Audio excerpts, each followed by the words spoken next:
जय माता दी। नमस्कार दोस्तों, स्वागत है आप सभी का हमारे YouTube चैनल लक्ष्मी शर्मा की कहानियां पर। ओम नमः शिवाय। हर हर महादेव। माता पार्वती की जय। गौरी गणेश की जय।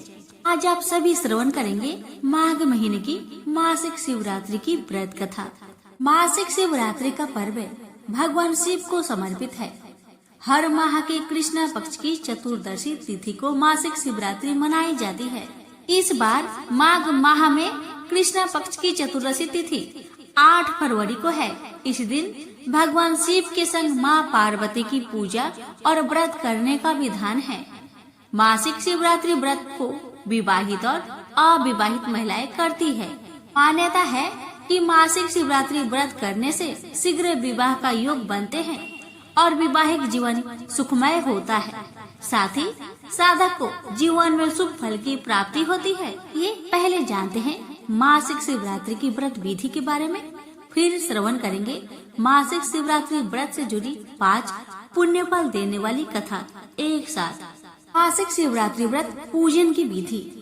मासिक शिवरात्रि के दिन सुबह उठे और दिन की शुरुआत भगवान शिव और माँ पार्वती के ध्यान से करें।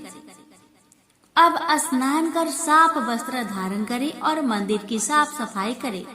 अब भगवान शिव का विधि पूर्वक दूध और गंगा जल से अभिषेक करें। इस दौरान ओम नमः शिवाय मंत्र का जाप करें। इसके पश्चात भगवान शिव को धतूरा, फूल, भांग और बेल पत्र आदि चीजें अर्पित करें। इसके बाद आरती और शिव चालीसा का पाठ करें। भगवान को विशेष चीजों का भोग लगाए और अंत में लोगों में प्रसाद वितरण करें। आइए प्यारे भक्तगणों, कथा शुरू करते हैं। कथा को पूरा श्रद्धा पूर्वक अवश्य सुनिएगा। आपकी सभी मनोकामना उमापति शंकर भगवान अवश्य पूर्ण करेंगे। हे उमापति शंकर भगवान, आपकी कथा कहने वाले, सुनने वाले, हुक्कार भरने वाले सभी की मनोकामना को पूर्ण करना। कथा इस प्रकार है। पौराणिक कथा के अनुसार पूर्व काल में चित्रभानु नामक एक शिकारी था। जानवरों की हत्या करके वह अपने परिवारों को पालता था। वह एक साहूकार का कर्जदार था, लेकिन उसका ऋण समय पर न चुका सका। क्रोधित साहूकार ने शिकारी को शिव मठ में बंदी बना लिया। संयोग से उस दिन शिवरात्रि थी। शिकारी ध्यान मग्न होकर शिव संबंधी धार्मिक बातें को सुनता रहा। चतुर्दशी को उसने शिवरात्रि की व्रत कथा भी सुनी। शाम होते ही साहूकार ने उसे अपने पास बुलाया और ऋण चुकाने के विषय में बात की। शिकारी अगले दिन सारा ऋण लौटा देने का वचन देकर बंधन से छूट गया। अपनी दिनचर्या के भांति वह जंगल में शिकार के लिए निकला, लेकिन दिन भर बंदी गृह में रहने के कारण भूख प्यास से व्याकुल था। शिकार खोजता हुआ वह बहुत दूर निकल गया। जब अंधकार हो गया तो उसने विचार किया कि रात जंगल में ही बितानी पड़ेगी। वह वन एक तालाब के किनारे एक बेल के पेड़ पर चढ़कर रात बीतने का इंतजार करने लगा। बेल वृक्ष के नीचे एक शिवलिंग था जो बेल पत्रों से ढका हुआ था।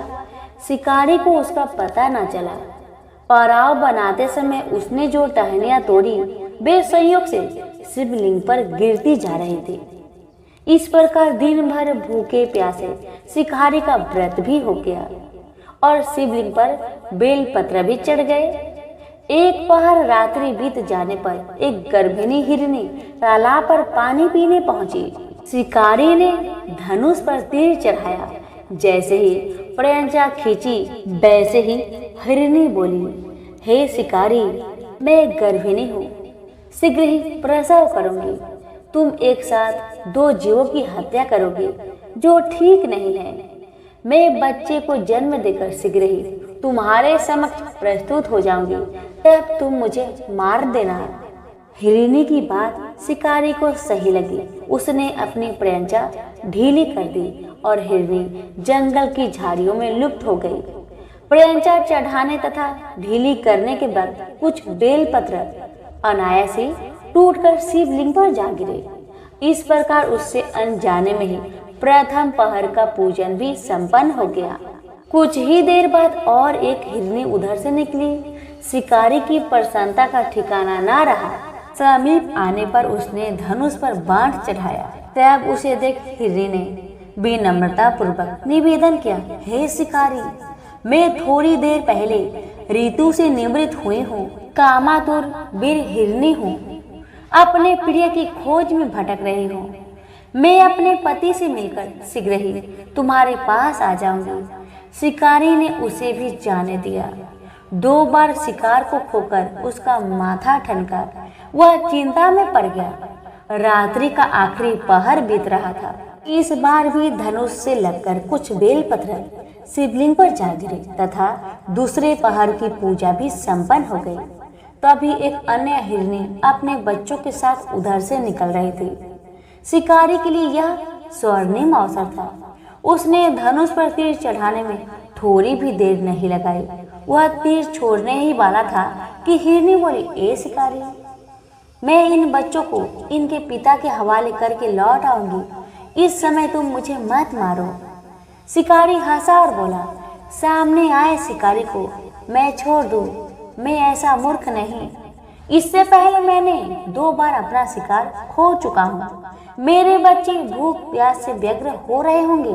शिकारी की बातें सुन हिरनी करुणा भरी आवाज में उत्तर दी और कहने लगी, हे शिकारी, जैसे तुम्हें अपने बच्चों की ममता सता रही है, ठीक वैसे ही मुझे भी मेरे बच्चों की ममता सता रही है।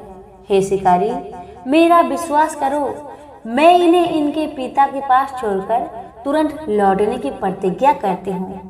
हिरनी का दुख भरा स्वर सुनकर शिकारी को उस पर दया आ गई। उसने उस मिर्गी को भी वहां से जाने दिया। शिकार के अभाव में तथा भूख प्यास से व्याकुल शिकारी अनजाने में ही बेल वृक्ष पर बैठा बेल पत्र तोड़ तोड़ कर नीचे फेंकता जा रहा था। पाँव फटने को हुई तो एक हष्ट-पुष्ट मृग उसी रास्ते पर आया। शिकारी ने सोच लिया कि इसका शिकार वह अवश्य करेगा। शिकारी की तनी पर्यंचा देखकर मृग विनीत स्वर में बोला, हे शिकारी, यदि तुमने मुझसे पूर्व आने वाली 3 मृगियों तथा छोटे छोटे बच्चों को मार डाला है तो मुझे भी मारने में विलंब ना करो, ताकि मुझे उनके वियोग में एक क्षण भी दुख ना सहना पड़े। मैं उन हिरनियों का पति हूँ। यदि तुमने उन्हें जीवन दान दिया है तो मुझे भी कुछ क्षण का जीवन दान देने की कृपा करो। मैं उनसे मिलकर तुम्हारे समक्ष उपस्थित हो जाऊंगा। मृग की बात सुनते ही शिकारी के सामने पूरी रात की घटना चक्र घूम गया। उसने सारी कथा मृग को सुना दी। तब मृग ने कहा, मेरी 3 पत्नियां जिस प्रकार प्रतिज्ञाबद्ध होकर गई है, मेरी मृत्यु से अपने धर्म का पालन नहीं कर पाएगी। अतः जैसे तुमने उन्हें विश्वास पात्र मानकर छोड़ा है, वैसे ही मुझे जाने दो। मैं उन सब के साथ तुम्हारे सामने शीघ्र उपस्थित होता हूँ। शिकारी ने उसे भी जाने दिया। इस प्रकार सुबह हो गई। उपवास, रात्रि जागरण तथा शिवलिंग पर बेलपत्र चढ़ने से अनजाने में ही पर शिवरात्रि की पूजा पूर्ण हो गई।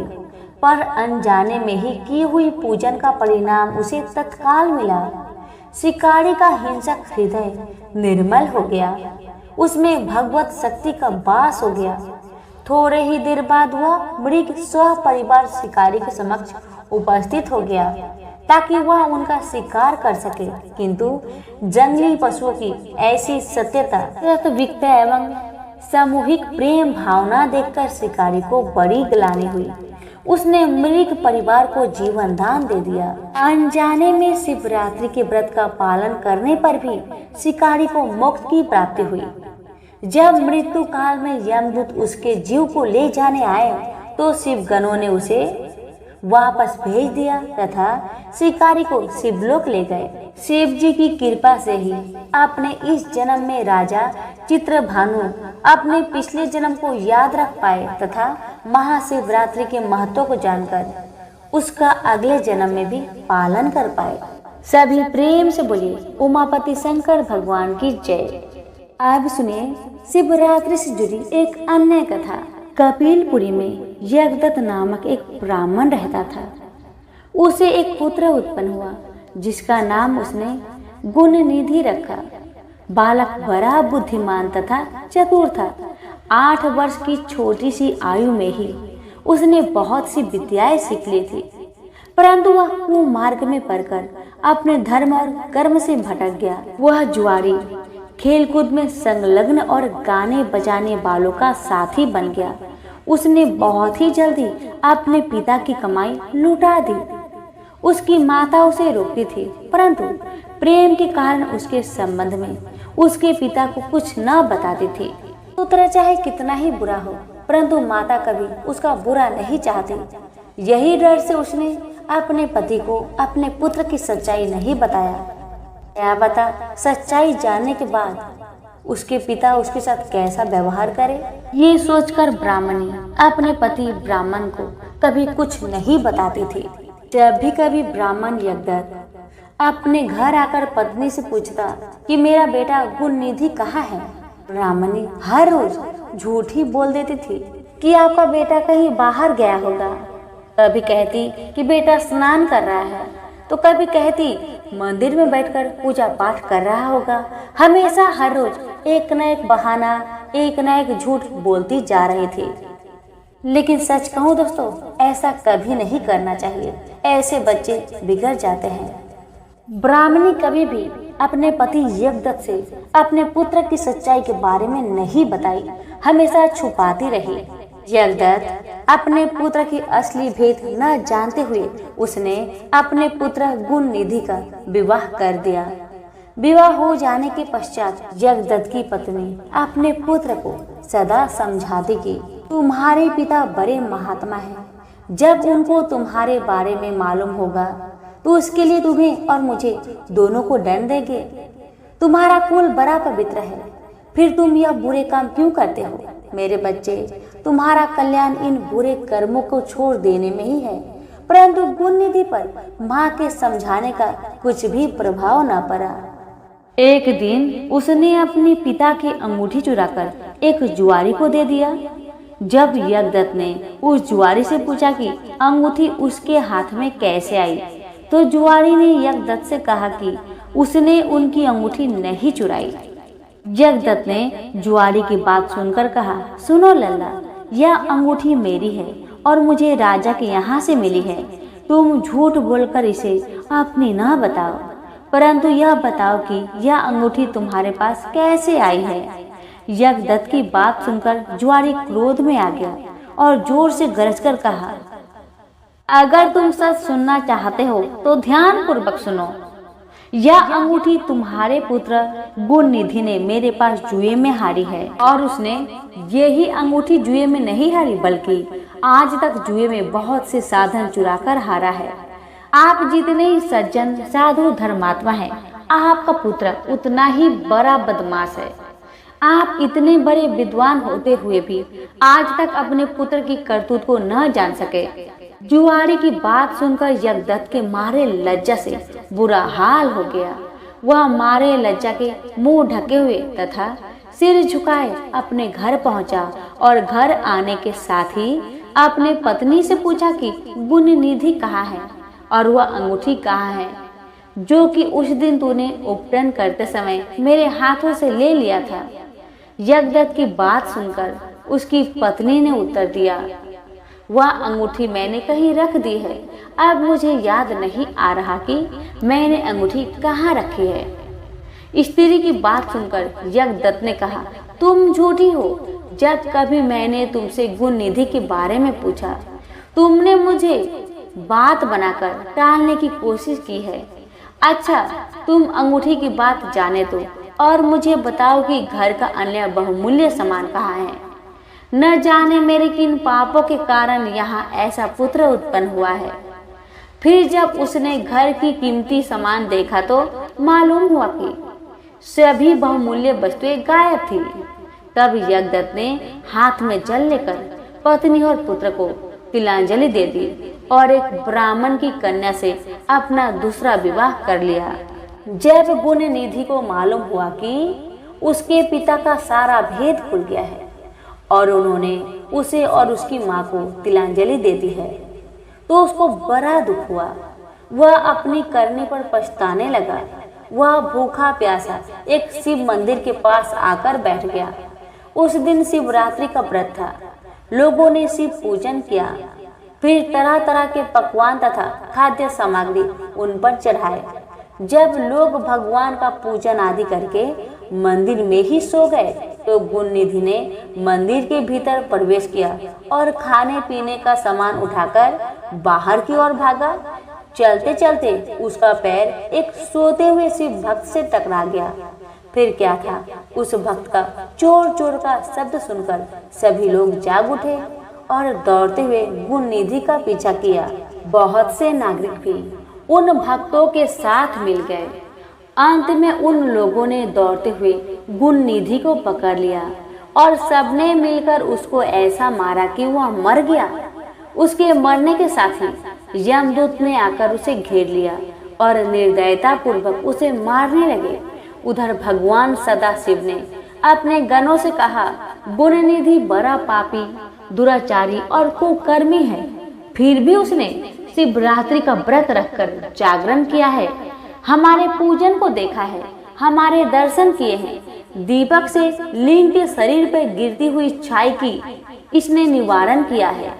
रात्रि में अपना वस्त्र फाड़कर उसमें बत्ती डाली है। प्रसंग बस इसने हमारे गुणों का श्रवण किया है तथा ऐसे ही और धर्म कार्य किए हैं, अतः वह हमारे लोक को आएगा।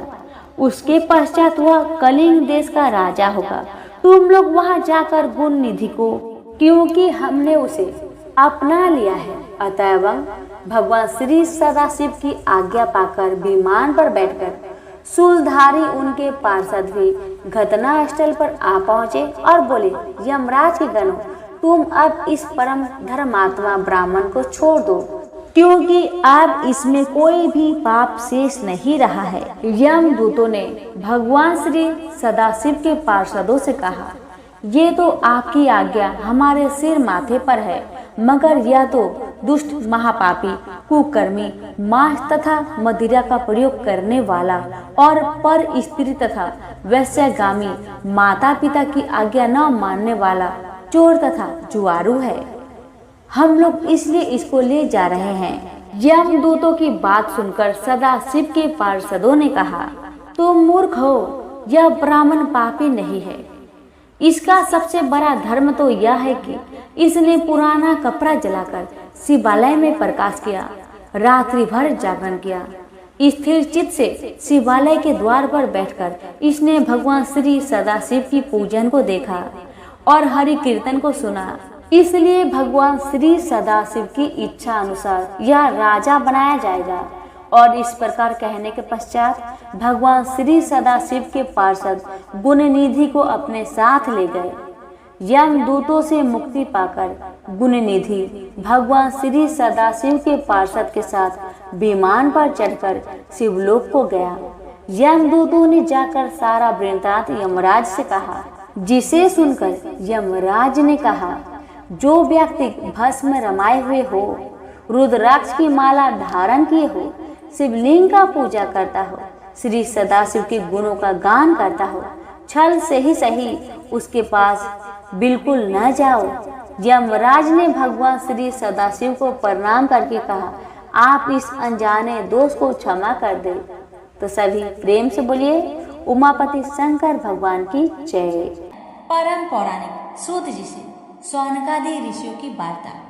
जो विश्व की उत्पत्ति, पालन और लय के एकमात्र कारण है, उन अनंत कीर्ति वाले गौरीपति, अचिंत्य रूप वाले निर्मल बोध स्वरूप मायाश्रित किंतु माया रहित शिव जी को मेरा नमस्कार है। श्री व्यास जी ने कहा, शिव जी जगत के पिता और शिवाजी पार्वती जी माता तथा उनके पुत्र श्री गणेश जी को नमस्कार कर मैं इस संहिता का वर्णन करता हूँ। एक समय नैमिषारण्य में जब समस्त शौनकादि मुनियों ने परम भक्ति से सूत जी से यह प्रश्न किया कि शिव जी का सर्वश्रेष्ठ स्वरूप क्या है और पार्वती जी सहित उनका दिव्य चरित्र क्या है।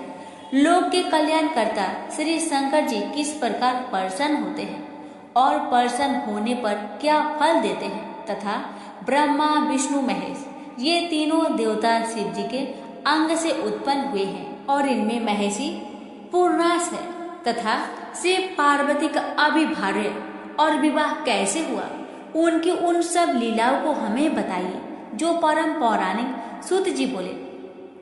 हे मुनीश्वरों, इस उत्तम प्रश्न के लिए आप लोगों को धन्यवाद है, क्योंकि आप शिव निष्ठों ने शिव जी की कथा संबंधी 3 बड़े उत्तम प्रश्न किए हैं जो सुनने वाले को गंगा जल की भांति पवित्र करने वाले हैं। आपके प्रश्न के अनुसार शिव जी के चरित्र को यत्न पूर्वक मैं आपकी बुद्धि के अनुसार कहता हूँ। आप लोग आदर सहित सुनिए। जैसा प्रश्न आपने किया है ऐसा ही शिव जी की प्रेरित हुए नारद जी ने अपने पिता ब्रह्मा जी से यही प्रश्न पूछा था। तब शिव भक्त ब्रह्मा जी ने प्रसन्न हो अपने पुत्र नारद जी को हर्षित करते हुए शिव जी का यश वर्णन किया था। श्री व्यास जी कहते हैं कि जब सूत जी ने ऐसा कहा तो उनके इस वाक्य को सुनकर वे सब ब्राह्मण कुतूहल सहित उस संवाद को इस प्रकार पूछने लगे कि हे सूत जी, हे महाभाग, हे शिव भक्तों में उत्तम बुद्धि वाले, यह ब्रह्मा और नारद जी का संवाद कब हुआ था जिसमें भव बंधन से छुड़ाने वाली भगवान शिव की लीला वर्णित है। हे तात, उनके प्रश्न के अनुसार ही हमें सब प्रेम से सुनाइए। शिव जी की काम विजय। श्री सूत जी बोले, हे विभु, एक समय श्री नारद जी तप करने की इच्छा से हिमालय पर्वत की एक अत्यंत सुंदर गुफा में गए, जहाँ देवनदी गंगा जी बड़े वेग से बह रही थी। वहां रहकर मुनि श्रेष्ठ नारद जी ने बहुत काल तक तप किया और जिसमें उन्होंने मौन होकर अंग ब्रह्मा को समाधित्य होकर ब्रह्मा साक्षात्कार करने वाले विधान को प्राप्त किया। उनके उस तप से इंद्र कंपित हो गए और विघ्न उपस्थित करने के लिए काम का स्मरण किया। महिषी का पुत्र काम इंद्र के सामने आया। स्वार्थ में कुटिल बुद्धि इंद्र ने कहा, हे महावीर, मेरे बड़े मित्र काम, तुम तो सर्वदा ही मेरा हित करने वाले हो। इस समय मेरी सहायता करो। तुम्हारी ही बल से तो मैं कितनों के तप बल का गर्व नष्ट कर राज्य करता हूँ। हिमालय पर्वत की गुफा में नारद मुनि तप कर रहे हैं। वे मन में शिव जी को धारण किए अचल समाधित्य है। कहीं वे ब्रह्मा जी से मेरे राज्य की याचना ना करे, अतः तुम उनके तप में विघ्न करो। काम नारद जी का तप भंग करने चला गया। वहां पहुंचकर उसने अपनी संपूर्ण कलाओं की रचना की।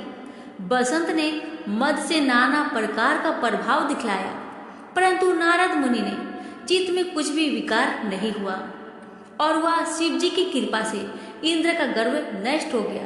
कारण कि इसी स्थान पर पूर्व काल में शिव जी ने तप कर काम को जलाकर भस्म कर रति को वरदान दिया था और कह दिया था कि यहाँ पर काम का कुछ भी प्रभाव न होगा।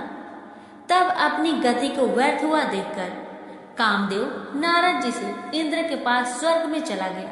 इंद्र विस्मित हो नारद जी की प्रशंसा करने लगे। शिव जी की कृपा से नारद जी फिर कुछ काल तक वहां तप करते रहे। पश्चात काम को जीतकर नारद जी गर्वित हो गए और शिव जी की माया से मोहित अज्ञानियों के समान उस वृत्तांत को कहने के लिए कैलाश पर्वत पर शिव जी के पास पहुंचे। नारद जी ने रुद्र को प्रणाम कर अभिमान से अपना सब वृत्तांत कह सुनाया और अपने को महात्मा और प्रभु समझा। इस पर रुद्र जी ने कहा, हे तात नारद, तुम धन्य हो, परंतु यह बात जो तुमने मुझसे कही है इसको हरि भगवान के आगे मत कहना और उनके पूछने पर भी तुम इस वृत्तांत को गोप्य ही रखना और किसी प्रकार की भी प्रकाशित न करना। ऐसे तुम मेरे अत्यंत प्रिय विष्णु भक्त मेरे अनुगत होते हो। इसी कारण मैं तुम्हें इतना समझाता हूँ, किंतु शिव जी की माया से मोहित नारद जी ने इस बात को हितकर नहीं समझा और होनहार की प्रबलता से, जिसकी कर्म गति को विद्वान भी नहीं समझ सकते और शंकर भगवान की उस इच्छा का मनुष्य निवारण नहीं कर सकता, वे भी ना कर सके और वे मुनिश्रेष्ठ ब्रह्मलोक को चले गए। वहां जाकर ब्रह्मा जी को नमस्कार कर उन्होंने अपने तपोबल से काम जय को कहा। ब्रह्मा जी ने इस बात को सुनकर शिव जी के चरणों में प्रणाम किया और फिर सब कारण जानकर अपने पुत्र को पुनः ऐसा कहने के लिए निषेध किया, परंतु ब्रह्मा जी के कहने पर भी नारद ने उस पर ध्यान न दिया, क्योंकि उनके मन में मद रूप अंकुर उत्पन्न हो गया था। लोक में शिव जी की जैसी इच्छा होती है वैसा ही होता है कि उनके अधीन यह सब जगत है और उनकी ही आज्ञा में सब स्थित है। नष्ट बुद्धि वाले मदंकर मन वाले नारद जी अपना वृंदांत कहने के लिए शीघ्र ही विष्णु लोक में विष्णु जी के पास पहुंचे। उनके आगमन के कारण जानते हुए भी श्री विष्णु जी ने आदर से उठकर आगे जाकर इतना सत्कार किया और अपने आसन पर बैठाकर शिव जी के चरण कमल का स्मरण करते हुए नारद जी से पूछा कि हे तात, इस समय तुम कहाँ से आ रहे हो और यहाँ कैसे आए हो? हे मुनिवर, तुम धन्य हो, तुम्हारे आगमन से मैं पवित्र हो गया। विष्णु भगवान के इन वाक्यों को सुन गर्वित नारद मत सहित अपना सब वृत्तांत कह गए। भगवान विष्णु नारद के मत पूर्वक और सहेतुक वचन सुनकर सब कारण जान मन ही मन शिव जी की स्तुति करने लगे और नम्रता से मस्तक झुकाकर नारद जी से बोले, हे मुनिश्रेष्ठ, आप धन्य हैं। हे मुनि, काम मोह आदि तो उनको सताते हैं जिसके हृदय में तीनों देवताओं की भक्ति नहीं है, परंतु आप तो निष्ठिक ब्रह्मचारी और सर्वदा ज्ञान वैराग्य वाले हैं, फिर आपको काम विकार कैसे हो सकता है? आप तो जन्म से ही विकार रहित और सुंदर बुद्धि वाले हैं। मुनिश्रेष्ठ, नारद ने भगवान के इन वचनों को सुनकर हृदय में उन्हें नमस्कार किया और हंसकर भगवान से बोले, हे स्वामी, यह सब आपकी कृपा है। ऐसा कहकर हरि को प्रणाम कर वे इच्छा अनुसार स्थान को चले गए। अब सुनेंगे नारद जी द्वारा शिव गणों को श्राप। ऋषि बोले, हे महाभाग व्यास शिष्य सुत जी, आपको नमस्कार है जो आपने कृपा कर हमारे लिए इस अद्भुत चरित्र का वर्णन किया है। हे तात, यह सब आप हमसे कहिए। श्री व्यास जी कहते हैं कि जब पौराणिकों में उत्तम सूत जी से ऋषियों ने इस प्रकार पूछा तो उनकी अनेक स्तुतियों को सुनकर शिव जी का स्मरण करते हुए सूत जी बोले, जब नारद जी चले गए तो भगवान ने अपनी माया को प्रेरित कर नारद जी के जाने वाले मार्ग में 100 योजन विस्तार वाले एक सुंदर नगर की रचना कर दी, जो उनके विष्णु लोक से भी सुंदर और अनेक वस्तुओं से परिपूर्ण था, जिसमें ऐश्वर्य संपन्न शीलनिधि नाम का राजा अपनी पुत्री के स्वयंवर का महान उत्सव कर रहा था और जिसमें चारों ओर के राजा आए हुए थे तथा वे सभी कन्या के वरण में उत्सुक हुए अनेक प्रकार के भेषों से शोभा संपन्न थे। ऐसे नगर को देखकर नारद जी मुग्ध हो गए और उनमें काम का अद्भुत संचार हुआ है। कौतुकी नारद राजा के द्वार पर जा पहुंचे और राजा शीलनिधि ने उन्हें श्रेष्ठ रत्नों के सिंहासन पर बैठाकर उनकी पूजा की और श्रीमती नामक अपनी कन्या को बुलाकर नारद जी के चरणों में प्रणाम करवाया।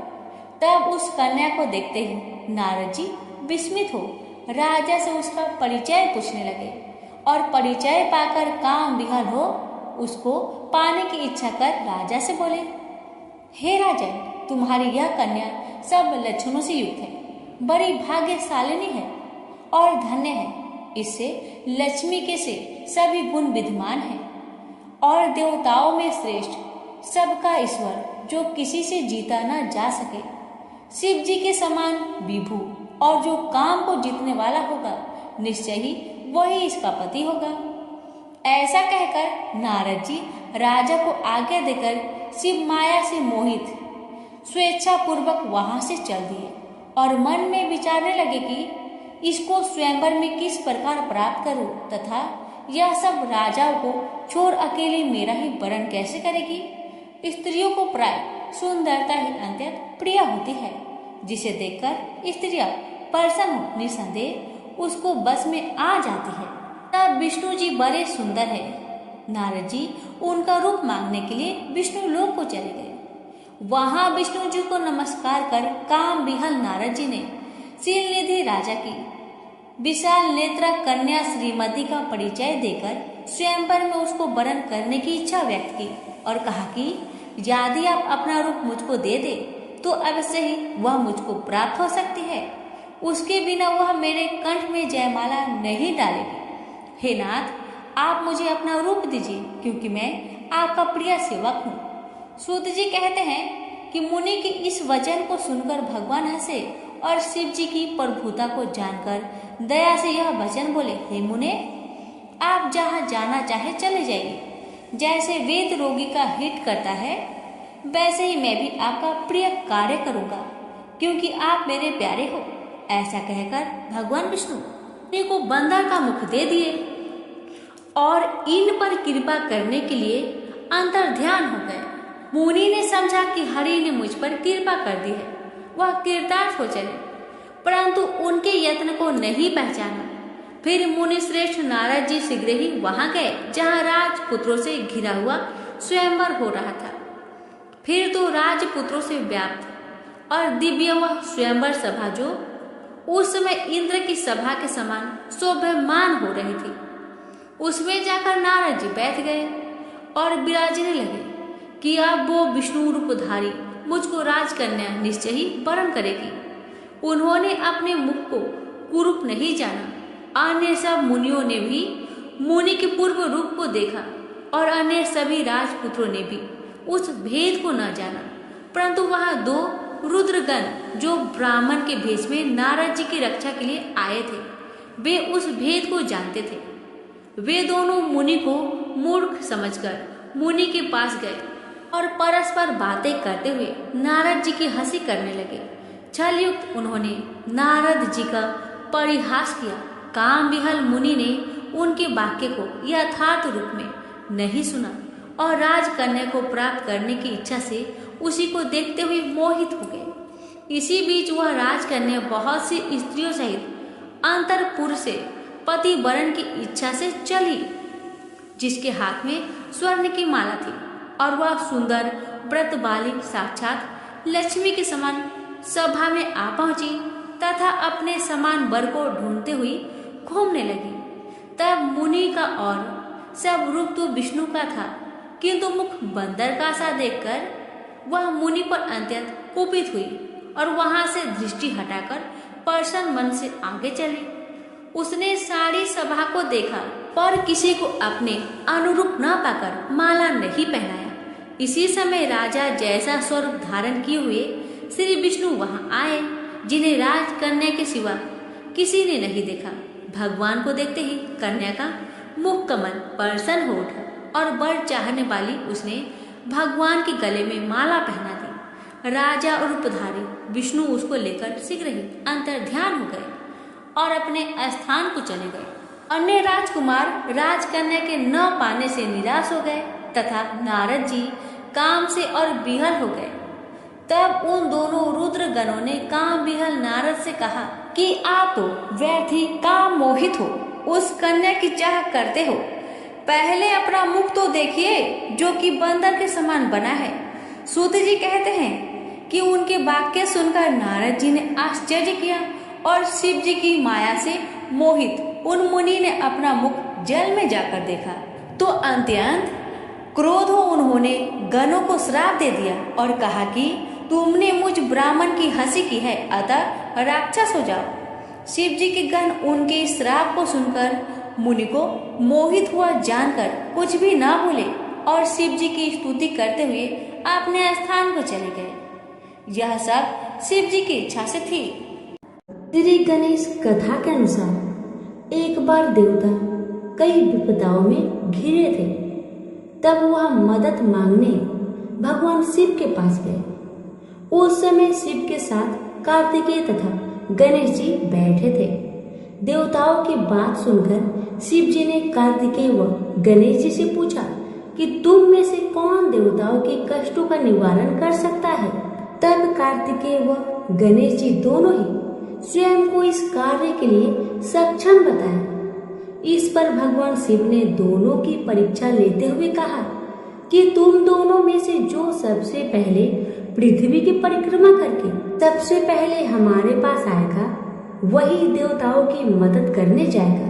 भगवान शिव के मुख से यह वचन सुनते ही कार्तिकेय जी अपने वाहन मोर पर बैठकर पृथ्वी की परिक्रमा के लिए निकल गए, परंतु गणेश जी सोच में पड़ गए कि वह चूहे के ऊपर चढ़कर सारी पृथ्वी की परिक्रमा करेंगे तो इस कार्य में उन्हें बहुत समय लग जाएगा। तभी उन्हें एक उपाय सूझा। गणेश जी अपने स्थान से उठे और अपने माता पिता की साथ बार परिक्रमा करके वापस बैठ गए। परिक्रमा करके लौटने पर कार्तिकेय स्वयं को विजेता बताने लगे। तब शिव जी ने श्री गणेश जी से पृथ्वी की परिक्रमा ना करने का कारण पूछा। तब गणेश जी ने कहा, माता पिता के चरणों में ही समस्त लोक बसा है। यह सुनकर भगवान शिव ने गणेश जी को देवताओं के संकट दूर करने की आज्ञा दी। इस प्रकार भगवान शिव ने गणेश जी को आशीर्वाद दिया कि चतुर्थी के दिन जो तुम्हारा पूजन करेगा और रात्रि में चंद्रमा को अर्घ्य देगा उसके तीनों पाप यानी देहिकता, देविकता तथा भौतिकता दूर होंगे। इस व्रत को करने से व्रतधारी के सभी तरह के दुख दूर होंगे और उसे जीवन की भौतिक सुखों की प्राप्ति होगी।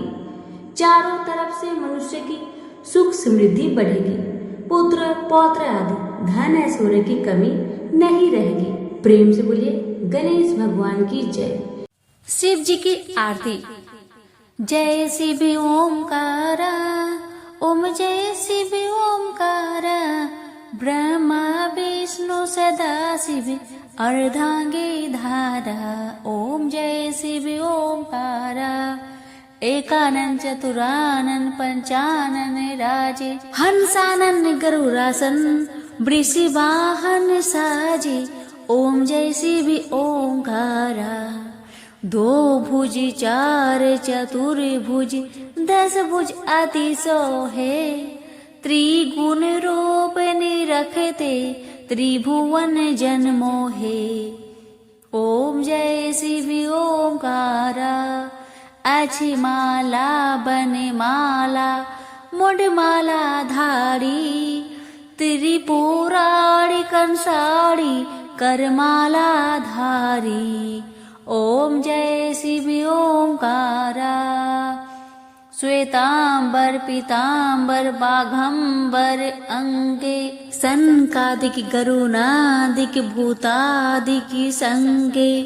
ओम जय शिव ओंकारा, कर के माधे कमंडलु चक्र त्रिशूल धारी, सुखकारी दुखहारी जग पालनकारी। ओम जय शिव ओंकारा, ब्रह्मा विष्णु सदा शिव जानत अविवेका, प्राण वाचर में शोभित ये तीनों एका। ओम जय शिव ओंकारा, लक्ष्मी व सावित्री पार्वती संगा, पार्वती अर्धांगी शिव लहरी गंगा। ओम जय शिव ओंकारा, पर्वत सोहे पार्वती शंकर कैलासा, भांगे धतूरा का भोजन भस्मी में वासा। ओम जय शिव ओंकारा, जटा में गंग बहत है गल मुंडन माला, शेष नाग लिपटावत ओढ़त मृग छाला। ओम जय शिव ओंकारा, काशी में विराजे विश्वनाथ नंदी ब्रह्मचारी, नित्य उठ दर्शन पावत उमापते महिमाति भारी। ओम जय शिव ओमकारा। गुण स्वामी जी की आरती जो कोई नर गावे, कहत शिवानंद स्वामी सुख संपत्ति पावे। ओम जय शिव ओमकारा। प्रेम से बोलिए उमापति शंकर भगवान की जय। आप श्रवण करें शिव चालीसा पाठ। श्री गणेश गिरिजा सुवन मंगल मूल सुजान, कहत अयोध्या दास तुम देहु अभय वरदान। जय गिरिजापति दीन दयाला, सदा करत संतन प्रतिपाला। हाल चंद्रमा मोहत नीके, कानन कुंडल नाग फनी के। अंग गौड़े सिर गंग बहाए, मुंडी माल तने छाड़ लगाए। वस्त्र खाल पागंबर सोहे, छवि को देख नाग मुनि मोहे। मैना मातु की है दुलारी, बाम अंग सोहत छवि न्यारी। कर त्रिशूल सोहत छवि भारी, करत सदा शत्रुन क्षयकारी। नंदी गणेश सोहे तह कैसे, सागर मध्य कमल है जैसे। कार्तिक श्याम और गणराऊ, या छवि को कही जात न काऊ। देवन जब ही जाए पुकारा, तब ही दुख प्रभु आप निवारा। किया उपद्रव तारक भारी, देवन सब मिली तुम ही जुहारी। पूरन सधानन आप पठायु, लौनी मेष महामारी गिराऊ। आप जलंधर असुर संहारा, सुयश तुम्हारा विदित संसारा। त्रिपुरासुर सन युद्ध मचाई, सब ही कृपा कर लीन बचाई। किया तपहिं भागीरथ भारी, पूरब प्रतिज्ञा तसु पुरारी। दानिन मह तुम सम को नाही, सेवक स्तुति करत सदा ही। वेद नाम महिमा तव गाई, अकथ अनादि भेद नहीं पाई। परकट उधती मंथन में ज्वाला, जरी सुरासुर भय बिहाला। किन्ह दया तह करी सहाई, नीलकंठ तम नाम कहाई। पूजन रामचंद्र जबे किन्हा, जीत के लंक विभीषण दिन्हा। सहस कमल में हो रजे धारी, किन्ह परीक्षा तब ही पुरारी। एक कमल प्रभु रखेऊ जोई, कमल नयन पूजन चह सोई। कठिन भक्ति देखी प्रभु शंकर, भय प्रसन्न इच्छित वर। जय जय जय अनंत अविनाशी, करत कृपा सबके घटवासी। दुष्ट सकल नीति मोहि सतावे, भ्रमत रहे मोहि चैन आवे। त्राहि त्राहि मैं नाथ पुकारो, अति अवसर मोहि अनुबारो। ले त्रिशूल शत्रुन को मारो, संकट से मोहि आनो बारो। मातु पिता भ्राता सब कोई, संकट में पूछत नाही कोई। स्वामी एक है आस तुम्हारी, आए हरहु अब संकट भारी। धन निर्धन को देत सदा ही, जो कोई जाचे वो फल पावे। स्तुति के ही विधि करो तुम्हारी, क्षम हो नाथ अब चूक हमारी।